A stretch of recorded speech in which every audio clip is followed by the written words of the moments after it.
మా ఇంటి పక్కన ఒక ఫ్యామిలీ ఉంది. వాళ్ళని చూస్తే చాలా చిరాగ్గా అనిపించేది. ఎప్పుడు గొడవ పడుతూ ప్రతి నిమిషం కొట్టుకుంటూ తిట్టుకుంటూ ఉంటారు. కొన్నిసార్లు వాళ్ళని చూస్తే విడిపోతారేమో, డైవోర్స్ చేసుకుంటారేమో అనిపిస్తూ ఉంటుంది. కానీ అదేంటో ఈ మధ్య వాళ్ళు నాకు ఆదర్శ దంపతుల్లా కనిపిస్తున్నారు. కంగారు పడకండి, వాళ్ళ మధ్య గొడవలు అలాగే ఉన్నాయి. కాకపోతే ఎన్ని గొడవలైనా వాళ్ళు కలిసే ఉన్నారు, ఆనందంగానే కలిసి బ్రతుకుతున్నారు.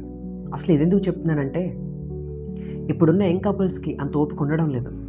చిన్న సమస్య వస్తే చాలు, నువ్వా నేనా తేల్చుకుందాం, నువ్వు కాకపోతే ఇంకొకడు, నువ్వు కాకపోతే ఇంకొకరిది, నా వల్ల కాదు కలిసి బ్రతకడం, డైవర్స్ తీసుకుందాం, నాకు నచ్చినట్టు నేను బ్రతుకుతాను, నీకు నచ్చినట్టు నువ్వు బ్రతుకు, అంతే.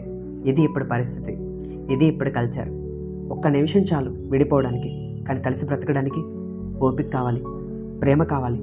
అన్నిటికీ మించి ఆర్థిక పరిస్థితులను అర్థం చేసుకొని ముందుకు పోయే ఒక గొప్ప తోడు కావాలి, ఒక గొప్ప మనసు కావాలి.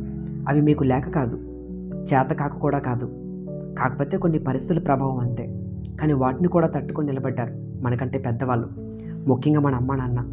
వాళ్ళకి లేవా గొడవలు సమస్యలు అంటే చాలానే ఉన్నాయి, అందరికీ ఉన్నాయి, అన్నిటిలోనూ ఉన్నాయి.